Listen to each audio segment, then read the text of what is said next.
کو اگر 100 دفعہ کوئی شخص پڑھ لے، اچھا، لا حول ولا قوت الا باللہ، صحیح صحیح، لیکن پڑھنا کیسے ہے؟ پڑھنا اس طرح نہیں ہے کہ آپ بس پڑھتے جائیں، یہ ہے کیا؟ لا حول ولا قوت الا باللہ اصل میں کیا ہے؟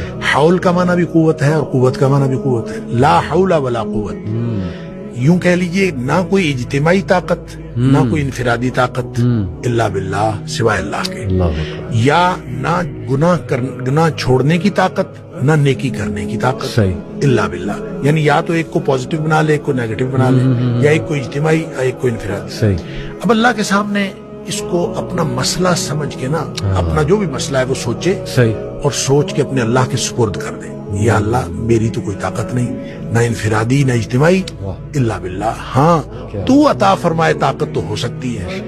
یوں میں اس کو کہتا ہوں یہ بے بسی کا کلمہ ہے. بے بس آدمی اپنے اللہ کے سامنے بے بسی کا اظہار کرے اس کلمے کے ذریعے. صحیح صحیح.